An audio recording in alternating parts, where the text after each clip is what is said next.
Should we watch the Mexico video? 16 people watching the stream. Mexico. Let's watch, all right? Oh, we have a notification. Nice. Yeah, Botswana is the most stable. The Latin American power All right. Oh, shit. I'm scared, dude. I'm fucking scared when people talk about my country. at Yikes. least the Spanish one, known for its blend of Spanish and Aztec cultures and its Yeah. great food. Woo! Mexico is a big nation, and for much of its history, could have the U.S. did. It was even bigger than the U.S. at one point. Oh, and has the same no. Atlantic and Pacific protections. Rest in But peace. it never ended up beating the USA at the World Power Game. With a relatively young population and growing economy, though, it begs the question, will Mexico ever be able to project itself like the US has? Traitor Why to the hasn't it Mexican been able people. to? What is Yo. the future of Mexico? Let's start with its geography. Like I said, much like many other American colonies, Mexico has two oceans No tacos, damn. Sorry, bro. Yeah, I'm on a diet, you know. I gotta lose some weight. man. surrounding it to keep it safe from any major attacks. This means the Mexicans are relatively safe, and with much smaller states to its south, the only real threat is the US to the north. And realistically, with the Rio Grande River and the Sonora and Chihuahua deserts, the Mexicans are Yeah, that's true. In Mexico, we never feel threatened by foreign invasion. Like North Korea, Russia, China, we don't give a fuck, man. We have the US as our northern neighbor. Like nobody's gonna invade us, all right? Nobody. So we're like, okay, that's pretty cool. We're safe at least from foreign powers for now. For now. Again, pretty just- safe to a land attack. But America has It's considered complicated, the Mexican right? threat neutralized ever since the Mexican-American War. Mexico has no one climate. It ranges from desert in the north to tropical in the south, and between is the transition zone. And it gets even more out of whack when you look at the mountains. The Sierra Madre Oriental, Occidental, and Del Sur make up the Mexican plateau. This mountainous territory creates little pockets of climate zones and people groups, at least native Yep. people groups. And the plateau holds around 60% of Mexico's population while only making up around 30% of its In Mexico, only real threat in Latin America is Brazil. Nah, we're chill. We're friends, you know? land area. Holds around 60% of Mexico's population while only making up around 30% of its land area. When you have to live in a hard-to-live-in hot desert to the north, or a hard-to-live-in hot tropical forest to your south, why not live in the elevated part to get out of the heat? But of course there is a problem living up here. Since the average height of the plateau is about 2,000 meters up, you're not going to be a coastal civilization. There's a physical disconnect. How does Mexico see its southern neighbors? Honestly, not with a really good view. A lot of people are pretty angry because, especially nowadays, we're getting a lot of Central American immigrants. I personally don't care. You know, it's fine. They're like brothers to me. But for most Mexicans, they're not. And a lot of Mexicans see themselves as very different from other Latinos, you know, which for me, it's bullshit. It's like they're brothers to me. I'm from the South as well, but it's Florida, which isn't seen as a Southern for some reason. I think it depends, right? I think, for example, the Florida Panhandle is probably seen as the South, but like Miami is probably not very Southern. Connect between the people and the water, making it much harder to ship by boat, trade, and run a powerful navy. So the Mexicans have never been a naval people. Mexican trade is mainly by land to America or Central American nations. And then the biggest city, Mexico City, is up on this plateau, so the Mexican culture and government was not I love centered around the Mexico City, coast, dude. but around the land. It's the Of course, there's best. still a significant chunk of Mexico not part of this plateau, most notably the Yucatan and Baja peninsulas. Baja California runs into a similar issue. Very mountainous lands, but it's not flat up here, so not enough people live in Baja California to make a significant impact on the Mexican system, and the Yucatan Peninsula is just straight up jungle. Underdeveloped coasts and a focus on the interior is a great indicator that your nation will not end up powerful abroad. But surely there has to be other reasons also. I mean, almost all of Latin America has the same problem as Mexico.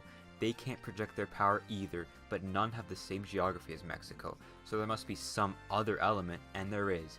You can speak the same language in Mexico as you can in Argentina, and almost everywhere in between. Surely the Spanish have something to do with this. Go back to Oh, the 16th Spanish, bro. I fucking love the Spanish. Baja California looks beautiful. Hi, by the way. Hello, Fritos. Good to see you. And it's beautiful. I think it's one of the most beautiful states, probably. They kind of hypocrites because they immigrated to the U.S. a lot. But okay, I know. And a lot of Mexicans, all right, and this is interesting, they are now sounding like Trump. And I'm not shitting you. There's a lot of Mexicans that want to build a wall between Mexico and Central America. I'm not shitting you. It's real. It's 100% real. And I think it's just like, what? Most Mexicans were losing their fucking shit when Trump became president. And now they're like, yo, all those immigrants, man, they're fucking ruining the country. And like, no, man. What is it? Are you, it's fucking stupid, man. One, we identified as part of a group. There's a temptation to want to feel superior to other groups. I think that's what's about. Yeah. And because Mexico is the largest and one of the strongest economies of Latin America, or at least the largest, except for Brazil, which Brazil is the biggest. Maybe that's why, we're the biggest and the strongest. So yeah, fuck the others. But no, man, Brazil is the biggest, so shut the fuck up, dude.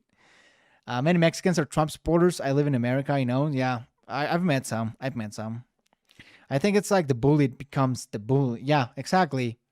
It's like that saying, the dream of the oppressed is it's to become the oppressor, Century Spain. They had almost finished reclaiming their peninsula The from motherland. the Moorish invaders almost La madre 800 years patria. ago. And the Moors were not Christian. They were Muslim. This whole thing resulted in a little religious fanaticism. Spain is chill, They crusaded, expelled non-Christians, and inquisitioned. Even after they won the Reconquista, they were a little on edge. Coincidentally, they found a new continent the exact same year the war ended. One of the very first things Columbus wrote about the natives he encountered was, "I believe that they would easily be made Christians." And so the Spanish colonized, if it wasn't for gold or glory, it was for Jesus. And that takes us to Mexico, who, for thousands of years, already had a strong native population. The Maya, Toltec, and Olmec all came and went, and the current rulers of the land were the Aztec Empire, Long baby. story short, they are now the Spanish, under a pretty brutal racial caste system with them at the bottom. The Spanish needed not to Yeah, colonize. we love Spain. We give them a lot of shit with the whole stealing our gold, but we love them. They're like a father to all of us. Florida isn't much different from the rest of the South, at least where I live, which is Central Florida, not on the Panhandle, which seems similar to Central Alabama, if you ask me, probably. Especially Mexicans on the border. Trump got a lot of Mexican voters in the border who supported the wall. I know, especially, let's look at it. The New York Times, that's really good election map. And if you look at over here, a lot of those counties are very Latino. Some of them have 80% plus of Latinos. And look at this little region, plus 85% Trump, plus 64, plus 73, plus 40. And even some of these like barely went to Biden. And for example, Laredo, Texas, that's a heavily Hispanic metropolitan area, like barely went to Biden. Well, comfortably in some areas, but some of the outer regions, look at this, plus 88% Trump, plus 86, plus 78, plus 78.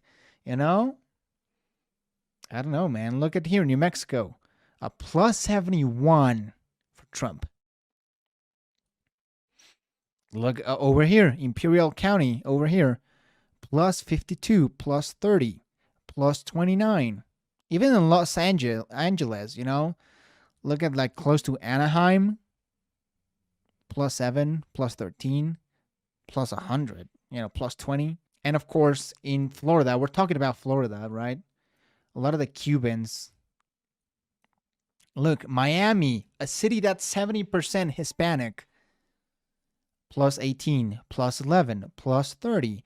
Like Kendall, plus 33, plus 41, plus 54, plus 29. I mean, fuck, dude.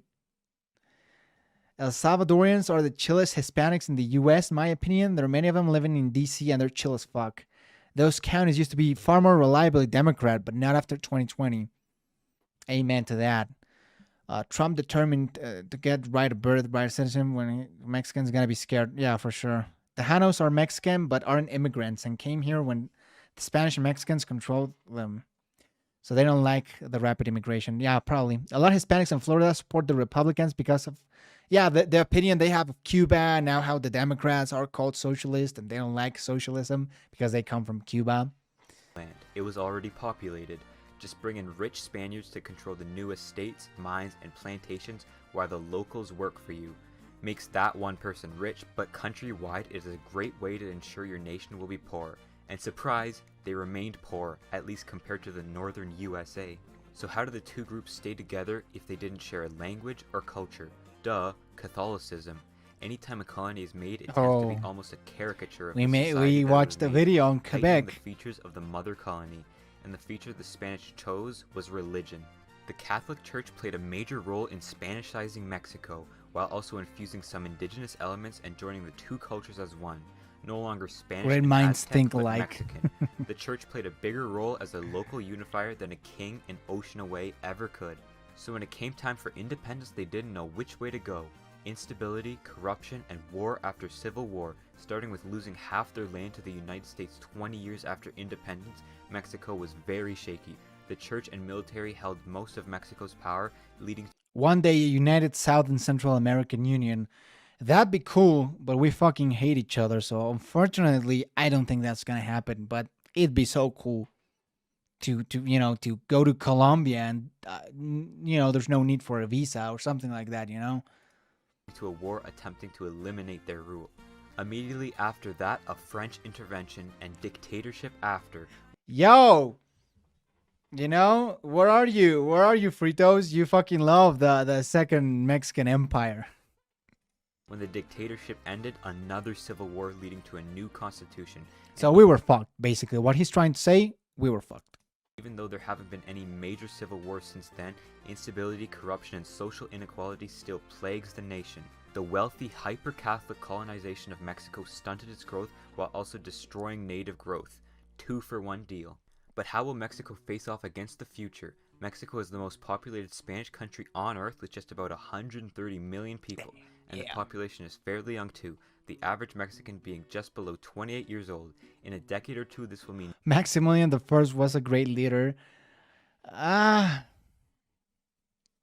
don't know about that, man. He was pretty weak. I mean, he had a fairly weak character that the French, at the end of the day, used to manipulate him. He had great ambitions, and he was pretty good as a human being. His character as a human being was pretty good. I don't think he was necessarily the greatest leader, but he was a noble man. Definitely a lot more noble than some of the Mexican leadership.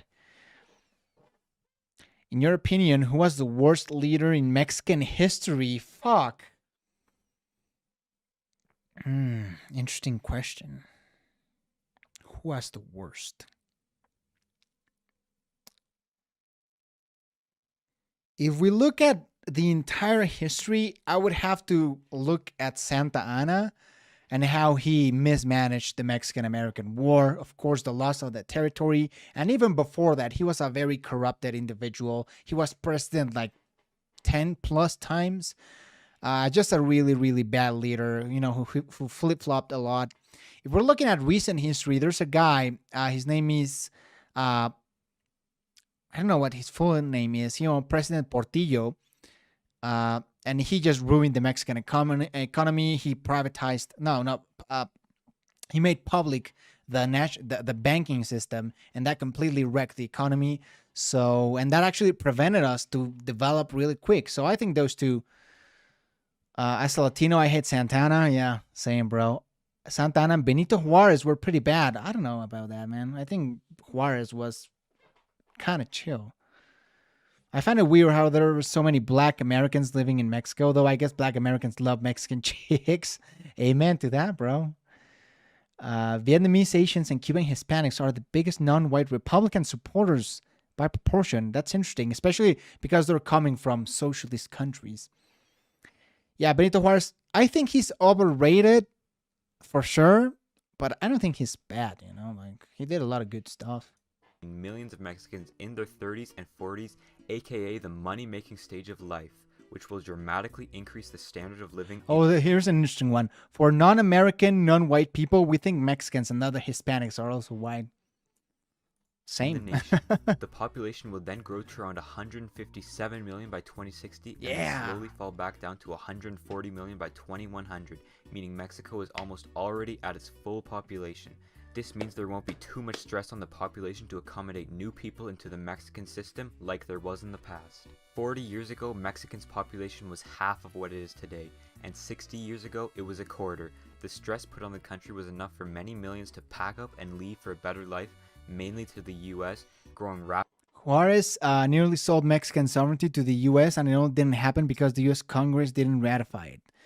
Uh, I think I know what you're talking about, and but you gotta understand that the timing.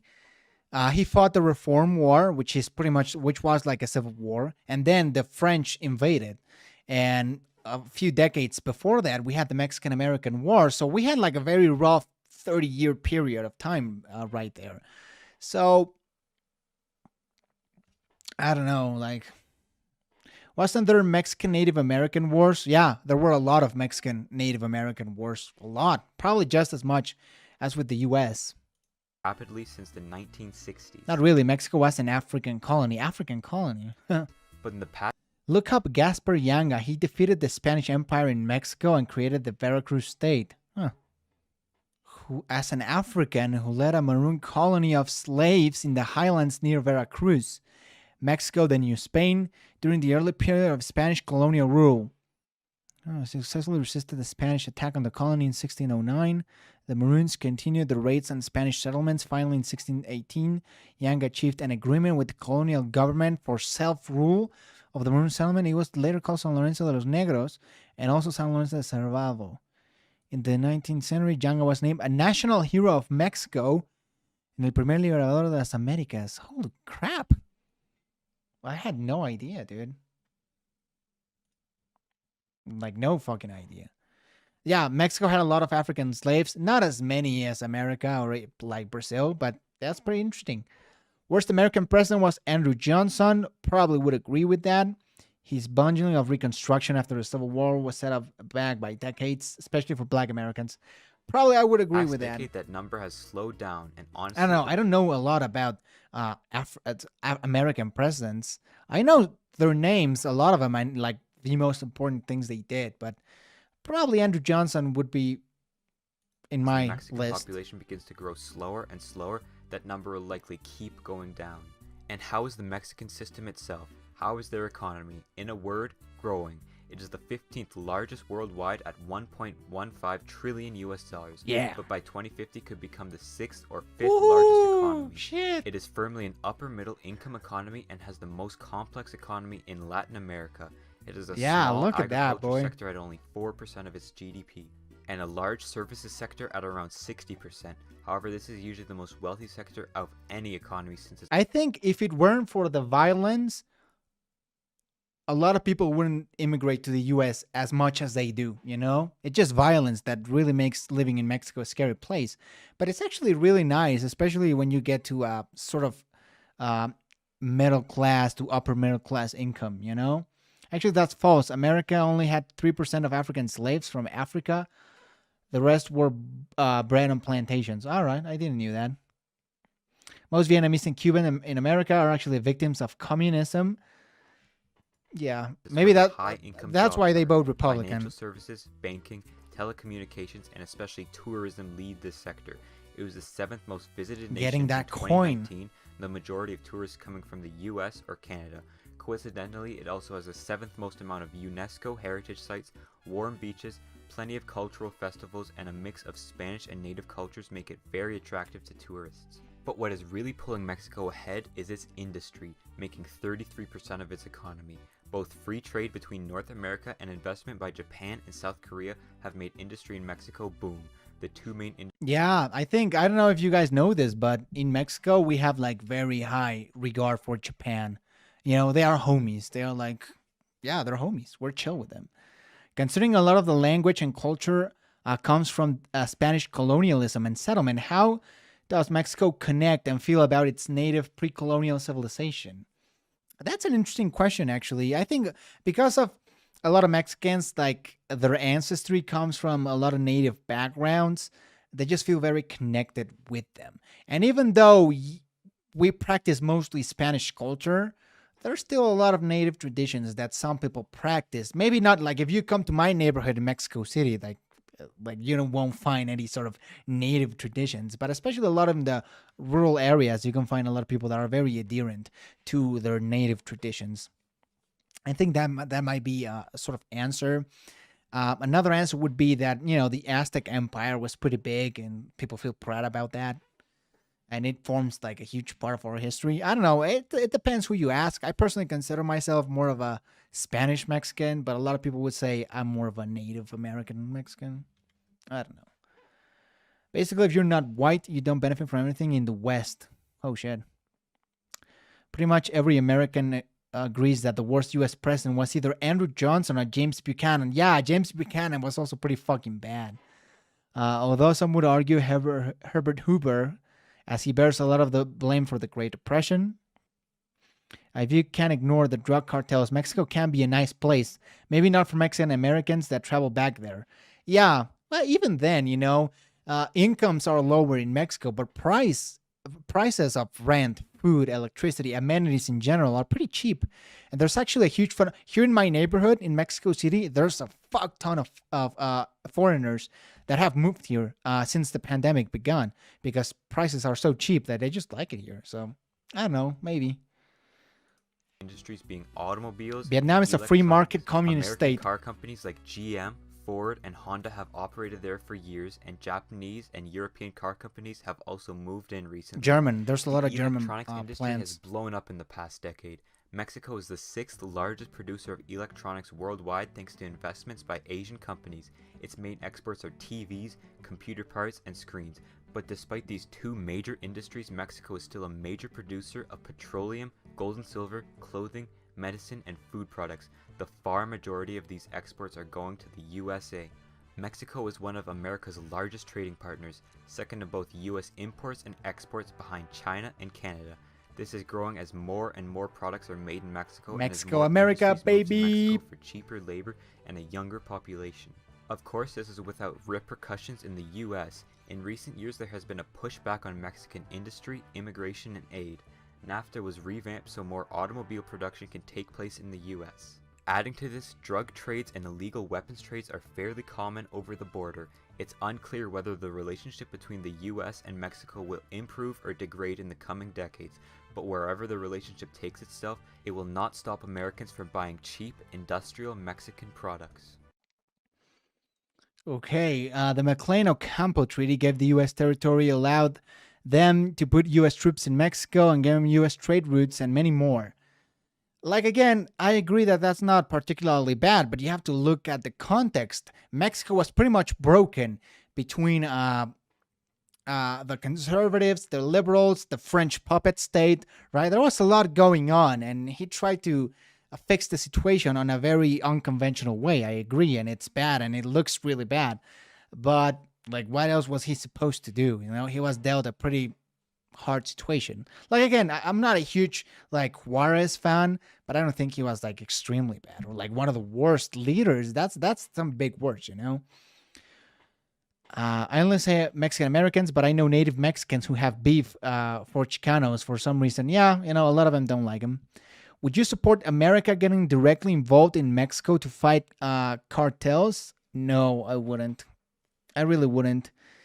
The cartels are really powerful, man. And if America gets involved with all that heavy duty military equipment, it's going to be a bloodbath. I thankfully very lucky to live in Mexico City where there's not a lot of cartel violence stuff.